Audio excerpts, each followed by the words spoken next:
Pai bendito eterno, muito obrigado, Deus, por mais uma vez estarmos na tua casa para te adorar, para louvar, para glorificar o teu nome, para cantar louvores, para ter comunhão contigo, Pai. E aqui podemos estar livres para te louvar e cantar, Senhor. Pai bendito, agora vamos ouvir a tua palavra, mas antes o teu servo vai entoar louvores a ti ainda, Pai. Continua abençoando o teu servo, dando ele da tua graça, do teu poder e fortalecendo-o a cada dia. E a nós, Pai, abre a nossa mente, o nosso coração, dá-nos o entendimento para compreender tua palavra nesta noite. Tira todo o impedimento, toda resistência que venhamos a ter, Pai, ao ouvir tua palavra. Pedimos a ti a tua bênção, a tua graça, em nome do teu Filho amado Jesus. Amém. Aleluia. Pai do Senhor, meus irmãos. Vamos juntos refletir um pouco sobre a palavra de Deus. Vamos lá, ele vai segurar aqui. Vamos refletir um pouco sobre a palavra do Senhor. Somos todos nós servos de Deus e estamos aqui com o nosso coração aberto. Sabemos que é uma convocação de Deus para nós. Precisamos nos alimentar, precisamos refletir. Hoje, nosso querido pastor Everlan, mais uma vez, nos faz presente, missionária Rosilene também, mas nós estamos aqui, estamos aqui com o nosso coração aberto, e eu convido a cada um dos irmãos a juntos nós ficarmos bem atentos e absorver, recepcionar a palavra com muita graça, humildade e reflexão, porque a palavra de Deus, ela jamais volta vazia. Amém, meus irmãos? Então, todos nós tenhamos um ótimo estudo, um ótimo culto, que nenhum de nós saiamos daqui da maneira que entramos, possamos receber algo de Deus para o nosso coração. Amém? Nós fizemos uma leitura no livro de Eclesiastes, muito conhecida. Eu gosto muito dessa passagem. E aqui nós percebemos que todos os dias, meus irmãos, em cada palavra que sai da nossa boca, em cada gesto, cada ação nossa, cada atitude que nós tomamos, seja ela para o bem, seja ela para o mal, isso está contando e registrando, compondo a nossa biografia, a nossa história de vida. Ela está sendo registrada, ela está sendo contada todos os dias. Tudo que eu fiz, que eu pensei, se foi de bom, se foi de ruim, está lá. Ali está sendo contada no livro da história.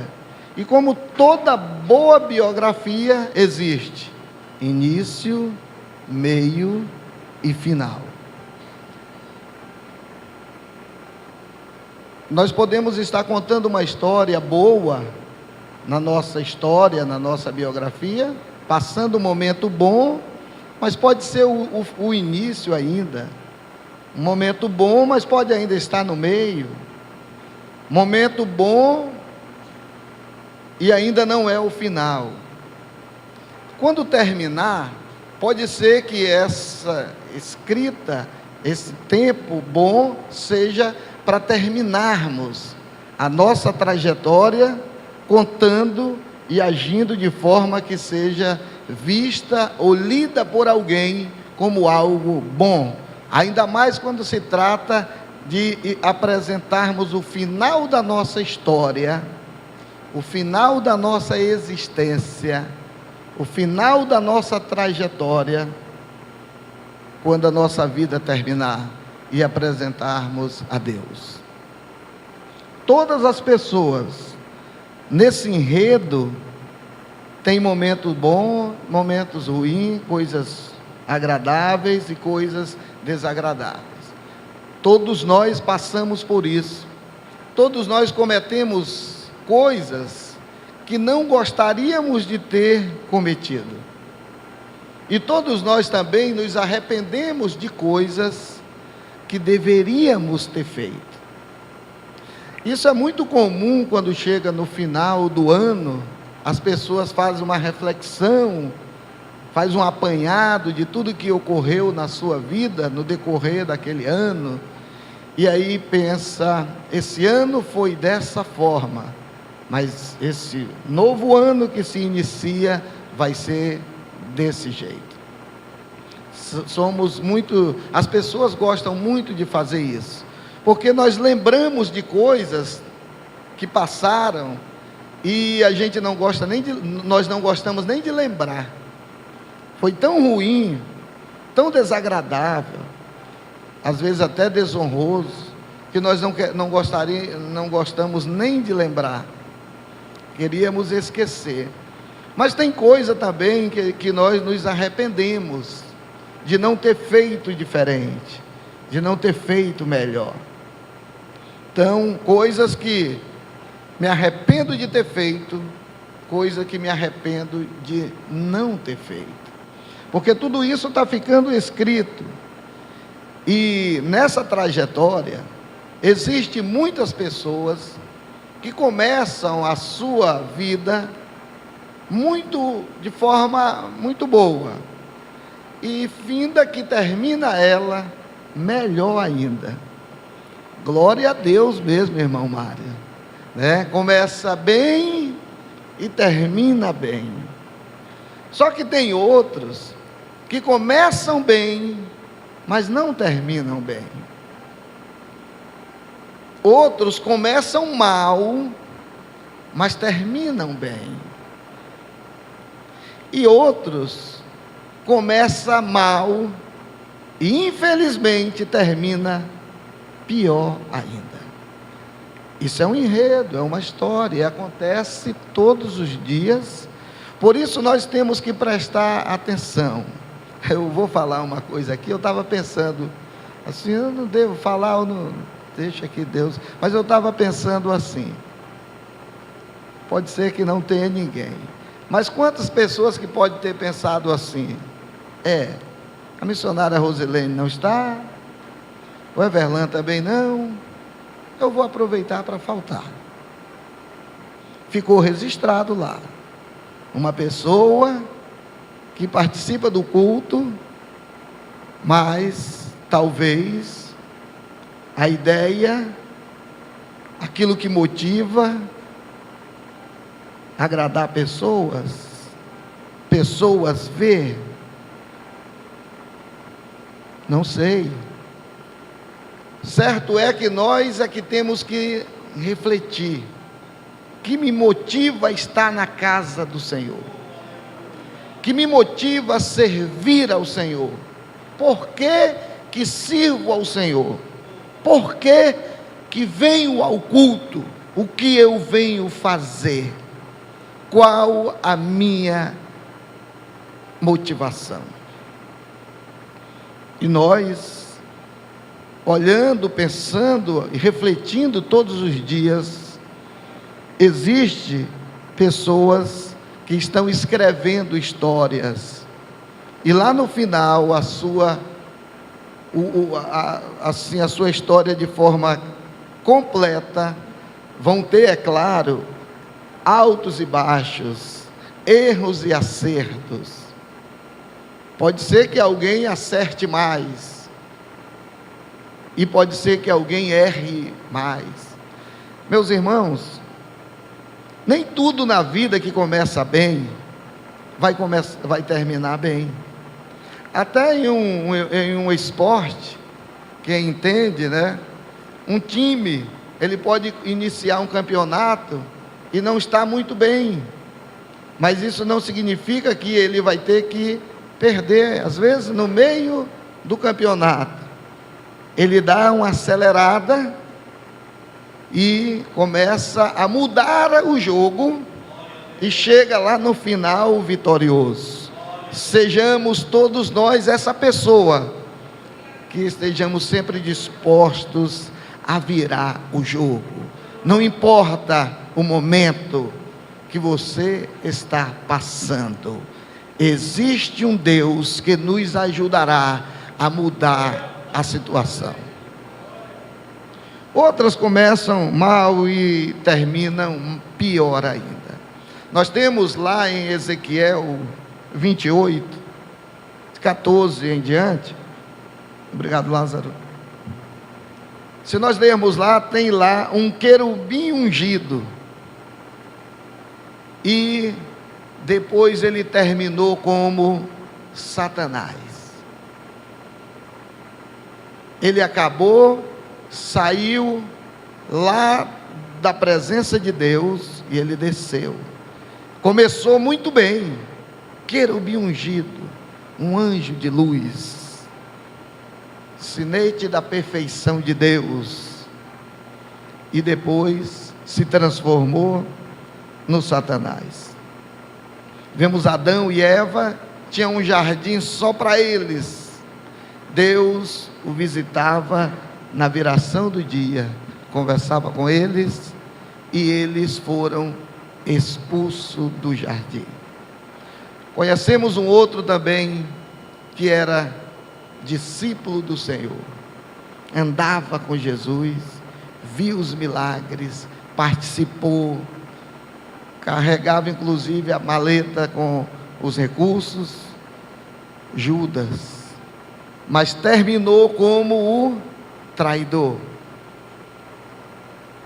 São registros na Bíblia de seres e pessoas que começaram bem, mas terminaram mal.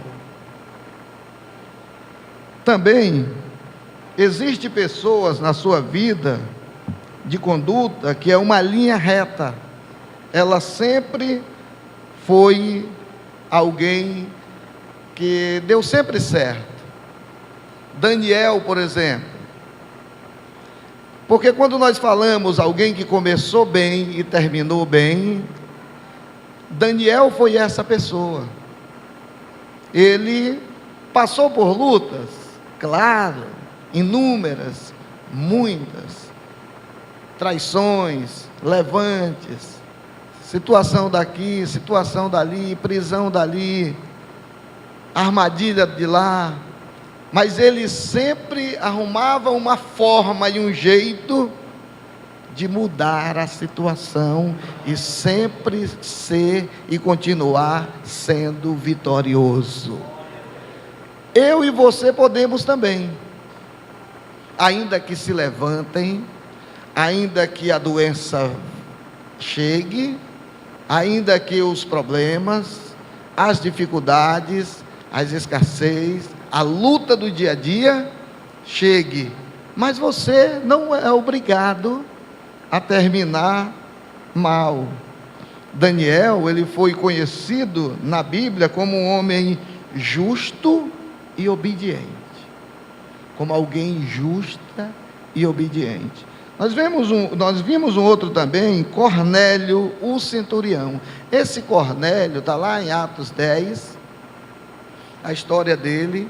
Era um homem romano, e ele foi a primeira pessoa que, não sendo judeu, ele aceitou a fé, ele aceitou o evangelho.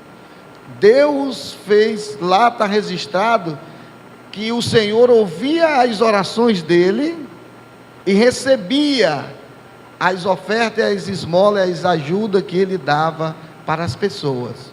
Então, esse homem aqui, ele foi alguém que começou bem e terminou bem também.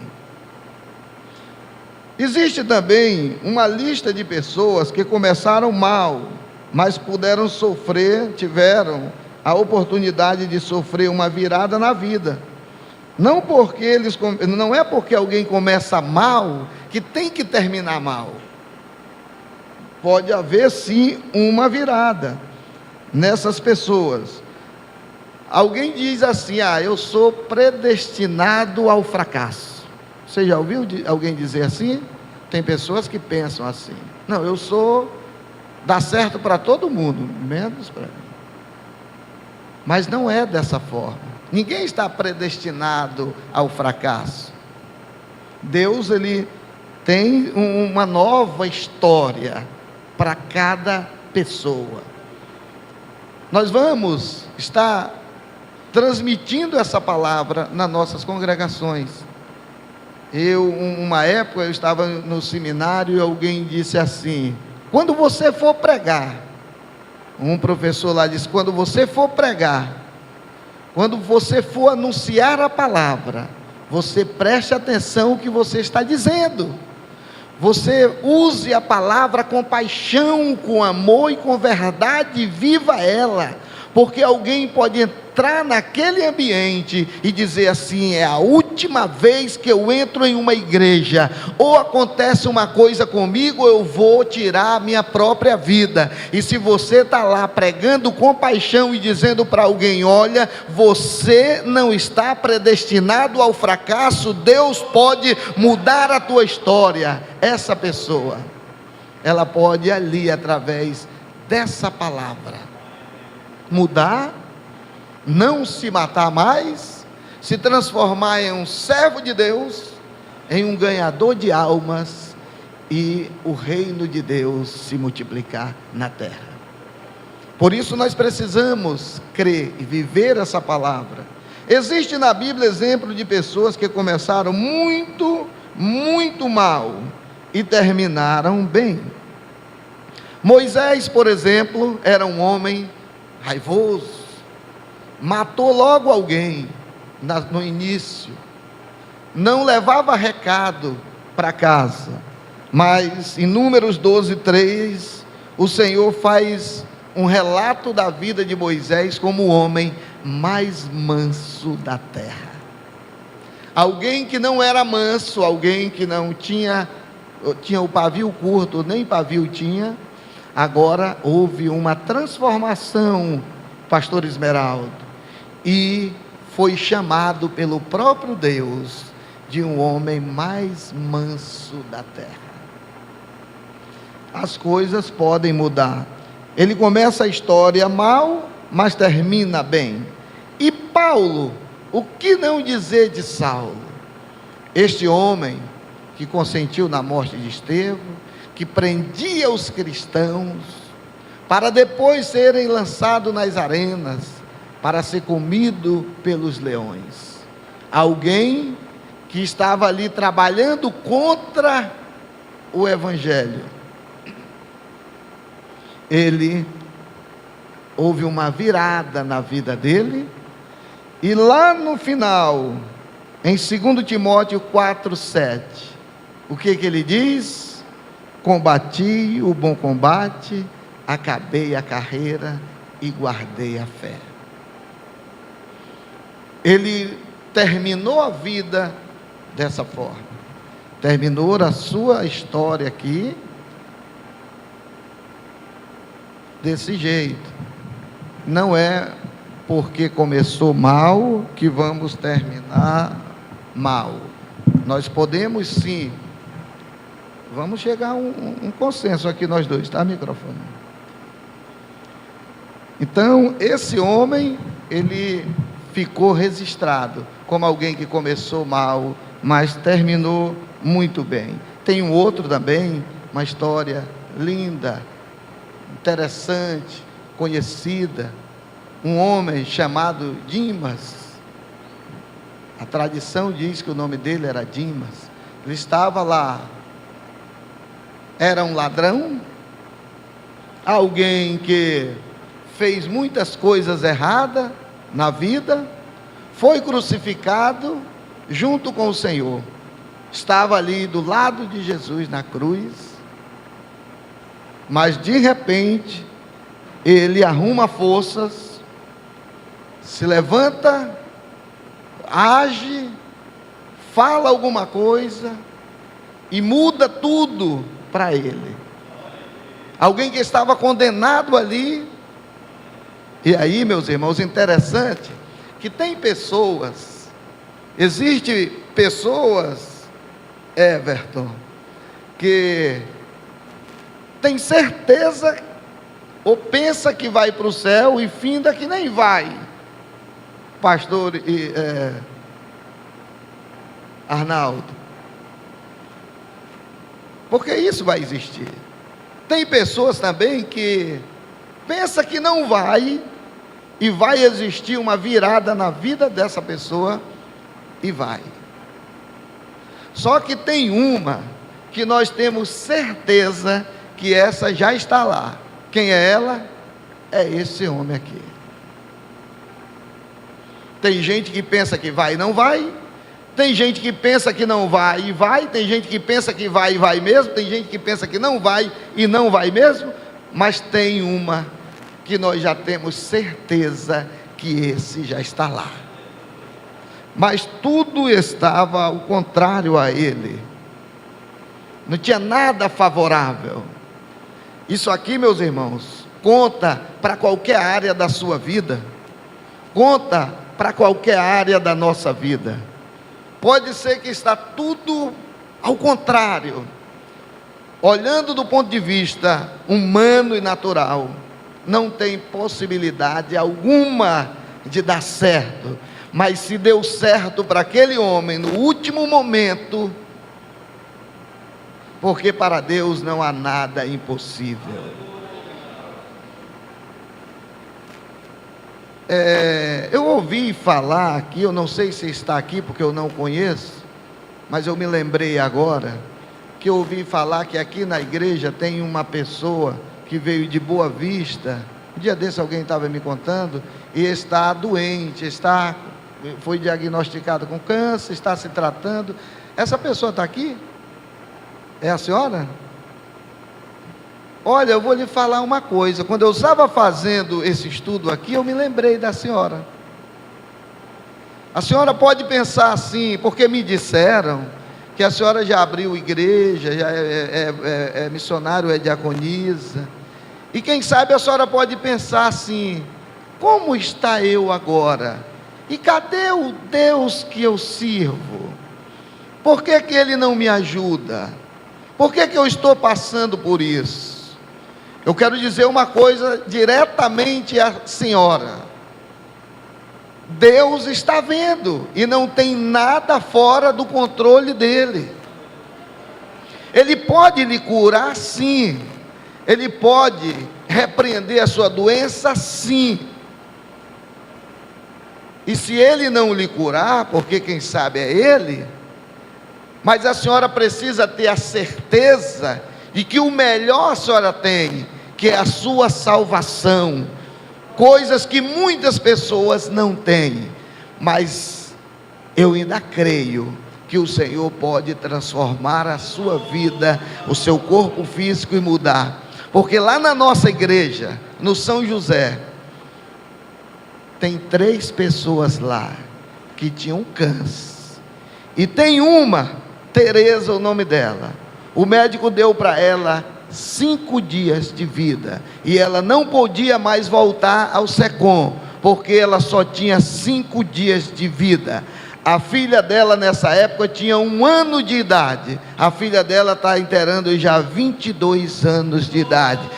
Faz 22 anos que Deus a curou, e ela é curada. Existe um outro chamado Josi.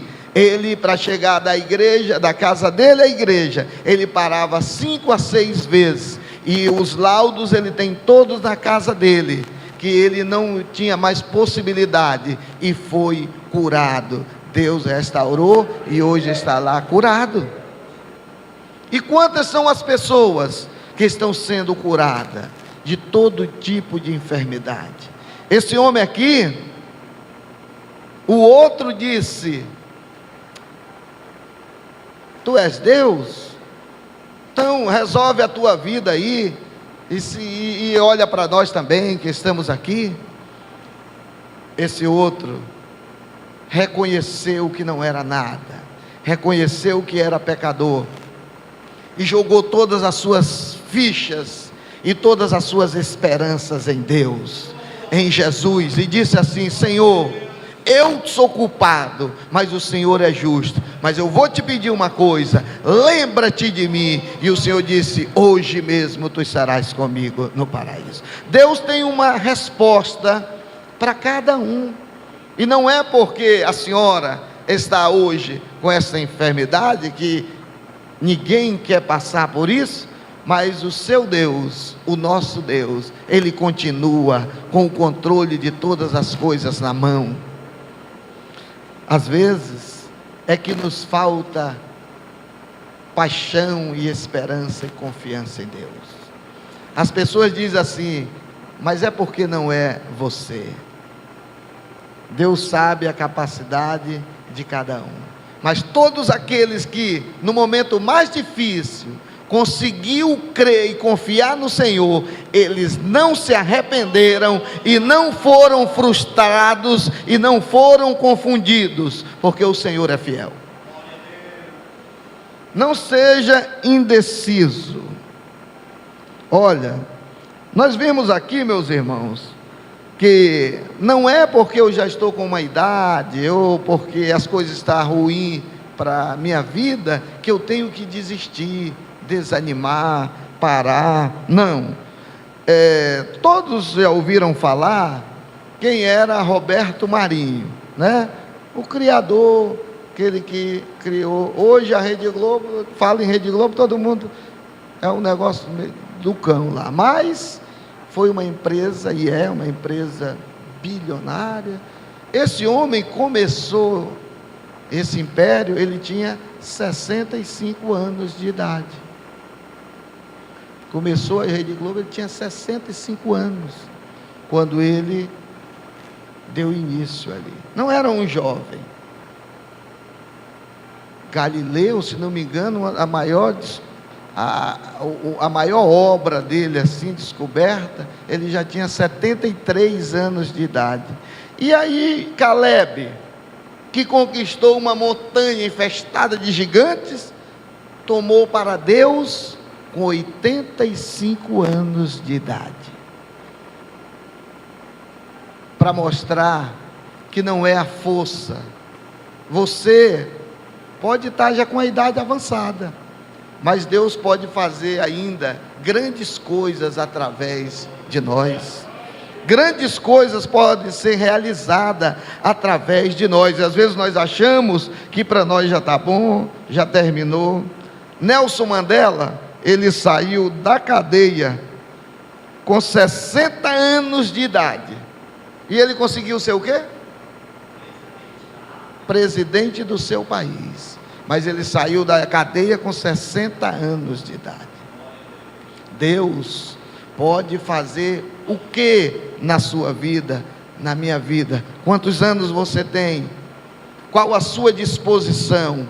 Como você quer terminar o seu tempo, a sua trajetória, a sua biografia aqui nessa terra? O que fazer para começar bem e terminar bem? Aí eu faço essa pergunta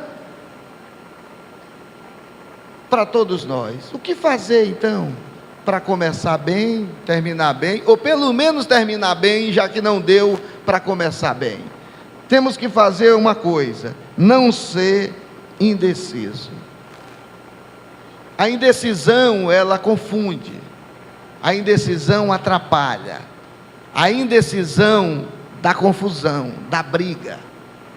Tem que ser decidido, tem que saber o que quer, tem que buscar os seus objetivos, tem que ter foco, tem que ter coragem, tem que ter força, tem que ter disposição, tem que ir em frente. O indeciso, ele fica perguntando: vou ou não vou? Dá ou não dá? Consigo ou não consigo? Sabe o que Tiago diz no capítulo 1, no versículo 7? Esse homem não pense que receberá alguma coisa do Senhor, porque o indeciso, ele é como a onda do mar, vai e vem, e esse não recebe nada do Senhor. Assim disse Tiago. Aqui, meus irmãos, nós vamos seguir que a indecisão acumula problemas, preocupações, agressões até. Elas não decidem nada. A falta de decisão é tão fatal quanto a má decisão. Alguém que decide errado, pelo menos depois vai dizer: decidi errado. Mas o que não decide não tem nem nada para contar, não tem nem nada para dizer. Decidir mal, vai ter algum prejuízo, mas vai dizer depois: me arrependo de ter feito isso. O que não decide porque é indeciso, não vai ter nem nada para contar, vai ter que ficar calado, porque não, em cima do muro, e o muro é do diabo, para quem não sabe. Então, meus irmãos, nós precisamos decidir, nós precisamos ter coragem, agir. Jó, ele diz assim, no capítulo 22, o 27 e o 28, orarás a ele, e ele a ti ouvirás. Veja bem, determina tu algum negócio, e ser-te-á firme, e a luz brilha em teu caminho. Você quer que a luz brilhe? Determine e seja firme. Confia, seja firme, porque a luz vai brilhar. Sabe quem disse isso? Um homem que em um único dia perdeu todos os seus bens e enterrou 10 filhos. Ele tinha motivos para ficar deitado, depressivo, até porque ele ficou debaixo de uma bananeira, com um caco de telha, se coçando, de tanta ferida que tinha em seu corpo. Mas mesmo assim, ele não desanimava. Você tem a decisão de como reagir. Uns decidem pela amargura e ódio e tristeza. Quando vêm as dificuldades, os problemas, um decide ser uma pessoa amargurada, ter ódio, tristeza, se transformar em uma pessoa depressiva, por conta das lutas, dos problemas, da dificuldade, pelo desânimo, pela desistência, pela angústia. Esse sentimento não entra em nossa vida à força. Esse sentimento, eles não entram assim, eu vou entrar nesse aqui, pá. Não, somos nós que deixamos ele entrar. Ele não vem entrando, invadindo e tomando conta da nossa vida. Eu não tive opção. O desânimo entrou, o ódio entrou, a amargura entrou, a frustração entrou e eu não tive como. Não, não entra assim. Somos nós que recepcionamos, somos nós que aceitamos, somos nós que alimentamos. Mas aqui, se aprendermos com Jó, ele entra porque nós decidimos por ele. Preferimos ficar amargurado e ressentido e angustiado e depressivos. Preferimos isso. Ficamos ali pensando nessas coisas. Veja que Davi, enquanto o filho dele estava doente, não comia, jejuava, estava ali pagando um preço, lutando, querendo. Mas depois que o filho morreu, ele tomou banho, se alimentou e foi adorar ao Senhor. Não foi ficar chorando, depressivo, pensando no que ficou, no que deixou, por que Deus não fez. Essas coisas atrasam a vida das pessoas. Nós precisamos confiar em Deus e olhar para frente, olhar para cima, olhar para Ele, porque a vida é muito curta e passa muito rápido.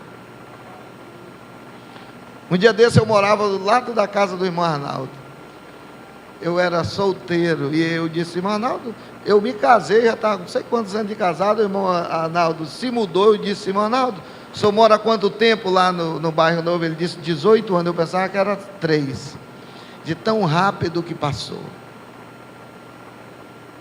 Eu nunca me esqueço, está sempre gravado aqui, porque foi o pior momento que eu já passei, porque uma vez eu fui preso, meus irmãos.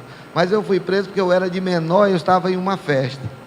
E aí chegou a polícia, quem ia de menor levou, todo mundo botou no camburão e levou preso. E hoje já vou fazer 51. Porque eu sou de menor, eu não ia mais preso. Mas fui porque eu tinha só 17 anos e isso aconteceu ontem. Passa muito rápido e nós precisamos agir logo. Vejamos o exemplo de Abacuque. Olha o que Abacuque diz: porquanto ainda que a figueira não floresça, não haja fruto na vide, o produto da oliveira minta, os campos não produzam mantimentos, as ovelhas na malhada seja arrebatada, e nos currais não haja vaca, todavia eu me alegrarei no Senhor, e exultarei no Deus da minha salvação. Não é que a gente não tem que adorar só quando nós não temos que adorar só quando está tudo bem? Só quando está tudo favorável? O Senhor quer a adoração da sua igreja, do seu povo, porque no momento, bom fotógrafo, que eu esqueci o teu nome, é o Elton, nos momentos bons, Elton, o som sai natural, mas nos momentos difíceis, é que nós precisamos arrumar força em Deus, porque Ele vai passar mais rápido. Abacuque, ele disse: olha, eu vou me alegrar no Senhor, não importa a situação. Ele poderia dizer: eu vou deprimir, mas ele disse: mas eu me alegrarei no Senhor. A decisão é nossa. Vamos fazer a escolha de como vamos reagir diante da maldição, diante do problema, diante da dificuldade. Eu não sei qual é a sua dificuldade, eu sei qual é a minha, mas eu quero lhe dizer: a decisão é sua, a decisão é minha, a decisão é nossa. Como nós vamos decidir diante das dificuldades? Que atitude nós vamos tomar? Essa ação tem que ser nossa, é nós que temos que agir. Um dia desse eu ouvi alguém dizendo assim: as pessoas erroneamente dizem, Deus é quem cuida da minha casa, Deus é quem tem o controle da minha casa. Será, meus irmãos? Deus tem o controle da minha casa, aí dentro da minha casa toca a música do mundo, eu já estou até fugindo daqui, não tem nada a ver, mas aí, é Deus que toma conta da sua casa ou é você? Dentro da minha casa vai ser colocado o que Deus decidiu ou o que eu decidi? Não vamos espiritualizar o que não é espiritual. Não vamos colocar na responsabilidade de Deus o que é responsabilidade nossa. Se você quiser colocar o que você quiser dentro da sua casa, você coloca ou não coloca? Coloca ou não? Coloca. E Deus vai impedir? Vai não. Não vai. Eu sou tão espiritual, minha casa é de Deus. Aqui só entra se for de Deus. Amém, que seja assim, mas decida assim. Não, Deus decide. É nós. Somos nós que vamos decidir. Ele poderia decidir por deprimir, escolher ficar triste diante das dificuldades, mas ele decidiu adorar ao Senhor, irmão Arnaldo, pastor Arnaldo. Ele decidiu, missionária Maria, ele decidiu: vou adorar o Senhor, ainda que as coisas não estejam favoráveis. Para mim, um dos maiores privilégios de ser filho de Deus, é porque está escrito lá em Romanos 4,17 assim: perante aquele a qual creio, a saber Deus, a qual vivifica os mortos e chama as coisas que não são como se já fossem. Chama as coisas que não são, que não existem, como se já existisse. Você não está vendo, mas pela fé, pela confiança que você tem em Deus, vai fazer existir o que não está existindo, porque Deus, Ele faz isso, e está escrito na palavra, e nós precisamos nos apropriar, de sorte que aquele que se abençoa na terra, pelo Deus da verdade, é quem abençoará. Aquele a quem jura na terra, pelo Deus da verdade é quem jurará, porque já não estão esquecidos, as suas angústias foram passadas e estão escondidas nos meus olhos. Isaías 65:16. Nós vemos aqui, meus irmãos, nessa passagem, que nós devemos abençoar a nossa vida. Se eu vou trabalhar, eu tenho que sair abençoando o meu trabalho. Se eu estou fazendo meus afazeres em casa, eu abençoo a minha casa, os meus afazeres de casa.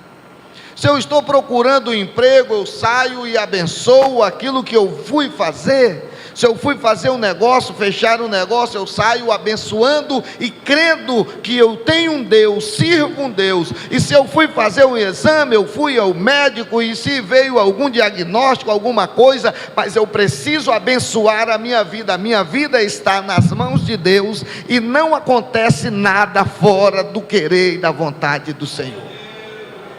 É isso que Isaías está dizendo, que nós devemos pensar dessa forma, falar a palavra cheia de fé, crendo no que Jesus diz, o Espírito de vida, profetizando vida e não morte, bênção e não maldição. Todos que crerem, todos que colocam em prática o que a palavra ensina, eles experimentam esses milagres. E nós precisamos tomar posse. Estávamos com 5 anos de casado, eu e a Amanda, que está ali, a minha esposa, e nós pensamos assim, nós estamos daquele preço, né? Liso e tudo mais. E aí não fala não, né? Então, vamos ter um filho só quando a gente puder comprar o mesmo leite. Não adianta tal aí. Só que aí Deus começou a abençoar e tal, aí vamos. Um cisto do tamanho de uma laranja apareceu lá, e o médico disse assim: você não pode engravidar. Nesse tempo nós não tínhamos carro, e nós vínhamos de ônibus lá da Cachoeirinha, onde ela tinha feito o exame. Eu me lembro que eu ia lá na fila da frente do ônibus, ela ia lá atrás chorando e tal, e aí a minha fé era menor do que a dela, eu já estava tranquila ali e tal, e ela chorando, ela chegou e foi direto lá na igreja, e tem a oração das 9 lá, das 9, porque é de 9 às 10, isso faz 20 e poucos anos, do tempo do pastor Esmeralda ainda existe a oração das 9 lá no São José. Do pastor Sebastião, acho que foi da época, um dos dois. Eu sei que quando eu cheguei lá, já existia e existe até hoje. Certo é que ela, ao invés de ir para casa, era de manhã, ela foi lá para a oração das 9, chegou lá e se ajoelhou no meio das irmãs e disse: olha, eu estou com um cisto do tamanho de uma laranja, o médico disse que eu não vou engravidar, e eu quero que esse cisto vá embora, eu quero engravidar, e eu não aceito isso, porque eu sirvo um Deus que tudo pode. As irmãs oraram lá, colocaram a mão, e passaram a semana orando. Quando foi no outro dia, foi lá, não tinha mais nada, e no outro mês ela engravidou, e o Gabriel está barbado, com 19 anos de idade. Por quê, meus irmãos? Deus, Ele vai agir, mas é nós que vamos causar ali o ambiente do milagre. O ambiente do milagre, Everton, ele é causado pela igreja. Só que às vezes a igreja não vive isso, porque a igreja fica em uma expectativa, querendo ver se vai acontecer com alguém, e o Senhor quer que aconteça com você, com a sua vida, porque Ele é Deus. Mas é nós que vamos promover esse ambiente do milagre. É para cantar, canta. É para glorificar, glorifica. É para ouvir, ouve. É para cultuar, cultua. Faça para Deus, porque o Senhor muda as coisas, Ele muda a história. E nós precisamos falar a palavra cheia de fé, no restaurante, em todos os lugares. quando fizermos o exame. Olha o que Joel diz no capítulo 2, no versículo 25. Diz assim: restituir-vos-ei, eu escrevi errado aqui, mas vai ser restituído tudo que foi levado, que foi consumido pelo gafanhoto, pela locusta e pelo pulgão, e a aruga, e o meu grande exército que eu enviei a vós. Quando Joel escreve isso, o povo, eles estavam tão desanimados, estavam tão miserável, passando por tanta dificuldade, que a história conta que nessa época aqui, eles viviam embriagados. Os homens viviam bêbados, para esquecer da fome e da escassez. Eles viviam bêbados, porque não queriam nem lembrar, todo muito doidão, porque não queriam nem pensar na sua situação. E aí o profeta diz que Deus vai restituir para eles, vai trazer de volta aquilo que eles perderam. Olha aí, minha irmã, vai que Deus resolve trazer a sua saúde de volta. Vai que Deus resolve abençoar e trazer o seu filho, a sua filha, o seu marido, alguém que está afastado dos caminhos do Senhor, está causando dor, sofrimento em você, e Deus resolve restituir, trazer de volta, trazer a bênção para você, trazer a bênção para você. As pessoas estavam desesperadas nessa época, mas o profeta, enquanto as pessoas olhavam para o momento, o profeta olhava para o futuro e dizia que ia trazer de volta os anos que foram consumidos. Em outras palavras, ele estava dizendo: gente, Deus ainda é Deus, o Senhor ainda é Senhor, e Ele pode todas as coisas. As pessoas não estavam enxergando o ambiente de milagres são criado. Então crie um ambiente de milagre na sua vida. Crie um ambiente de milagre na sua vida. Para vivermos o milagre, nós precisamos criar esse ambiente, porque senão o milagre ele não acontece. Quando Davi tocava a harpa, o que acontecia com Saul? Ele era liberto. Então, o ambiente do milagre pode ser criado. Se ele não tocasse, o espírito mau estava ali, sobre Saul. Mas se ele tocasse, o espírito mau ia embora. Eu entendo que se a igreja adora, o mal vai embora e a bênção de Deus vem. Se a igreja crê, se a igreja age, se ela faz alguma coisa, se movimenta para Deus, o Senhor faz o milagre. Há poder nos sonhos emitido por nós. Por isso devemos liberar toda adoração e profetizar sobre a vida sons de vitória. Quando você controla isso, você controla esse ambiente e por isso não experimenta os milagres. Nós precisamos viver o milagre, e para viver o milagre, nós precisamos transformar o ambiente que nós estamos em um ambiente de milagre. É promessa para a igreja, e detalhe, é promessa para quem crê. É por isso que quando veio uma proposta, olha, hoje mesmo vai ter comida aqui barata, preço de banana, vai ser, todo mundo vai comprar de graça praticamente. Um incrédulo disse assim: nem se abrir a janela do céu e Deus derramar alguma coisa aqui, isso não acontece nesse lugar, porque estava a escassez generalizada e a fome. E o profeta disse: não, pera lá, você vai ver, mas você não vai comer não, porque você é incrédulo. Você não vai experimentar porque você não tem fé. Você duvida das coisas de Deus. Você duvida, então o que você está fazendo? E nós sabemos que quando as pessoas vieram, os leprosos foram lá, comeram, tá, ficaram satisfeitos. Olha, tem comida ali de graça. Aí todo mundo foram para lá. E o incrédulo estava na porta, e as pessoas passaram por cima dele. E ele foi passado o cerol nele, né? Então, morreu porque não creu. Eu posso discordar, mas quem crê, o milagre acontece. Aquele que um dia nos dirá: vinde, vencedores, entre na alegria do seu Senhor. Está lá em Mateus 25, 21. Meus irmãos, nós cremos que um dia o Senhor vai dizer isso para nós?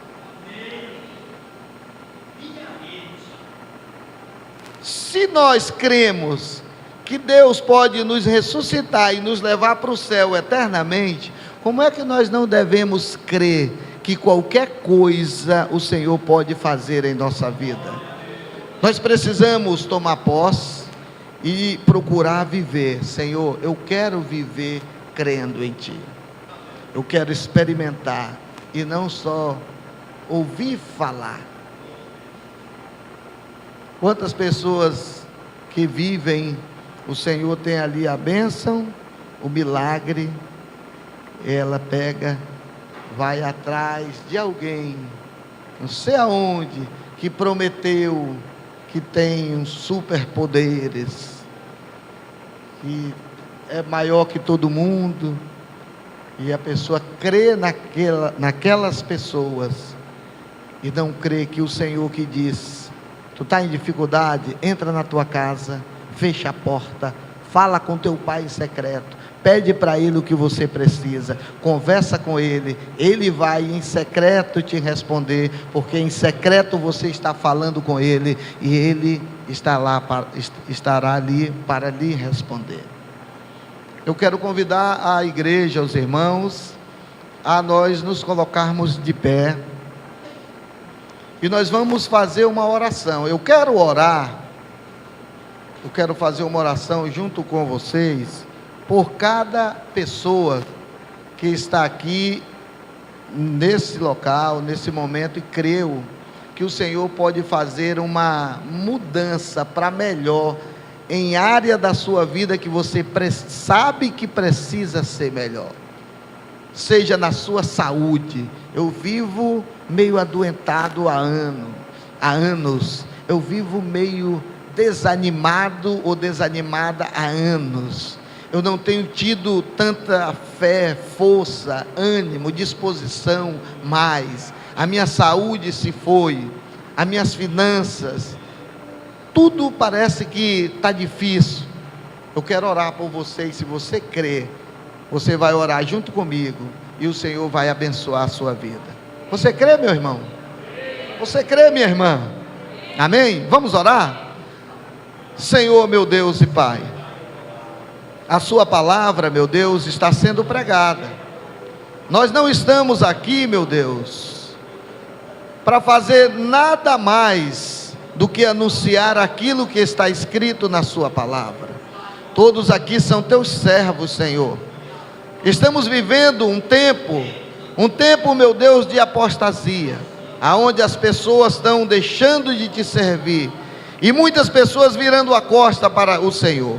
Mas aqui existe um remanescente, aqui existe um povo que continua crendo, ainda que em meio às lutas e às dificuldades, mas a nossa fé continua firme. Nós sabemos que o Senhor continua sendo Deus, porque o Senhor não muda, e nós colocamos as nossas necessidades nas tuas mãos. Eu peço agora, meu Deus, pelos meus irmãos que estão com o seu coração aberto, pedindo um milagre, pedindo uma cura, pedindo uma restauração, seja ela no seu corpo físico, seja ela na sua vida espiritual, seja na sua vida financeira, profissional ou sentimental, em qualquer área da nossa vida, que seja visitada com bênção e com milagres nessa noite. Pai amado, derrama sobre a tua igreja uma unção de alegria, de renovo, de saúde, de prazer em te servir, de desejo em fazer a sua vontade, em levar a tua obra, em anunciar o seu evangelho, em ganhar almas para o Senhor. Que não venhamos viver com os nossos braços cruzados, olhando, meu Deus, para aquele que não ficou de vir, mas que nós possamos olhar para ti com fé no nosso coração e no nosso íntimo,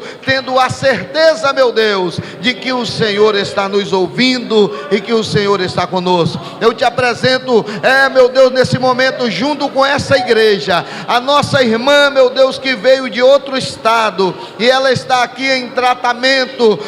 Meu Senhor da glória, essa igreja, meu Deus, intercede pela tua filha, e pedimos que o Senhor entre com providência na causa dela, Senhor, pois nós estamos nos condoendo, nós estamos, ó Deus, sentindo a dor da tua filha, sentindo a dor da nossa irmã, e pedindo que o Senhor a cure, restaure a sua saúde, faça um milagre na vida dela, Senhor, para que o teu nome seja glorificado através dessa mulher, através da família dela, Senhor, e através das pessoas que a conhecem. Nós cremos que o Senhor é Deus e que tem todo o poder nos céus e na terra. Que a sua palavra fique em nosso coração e que nós possamos meditar nela, meu Deus, em nome de Jesus.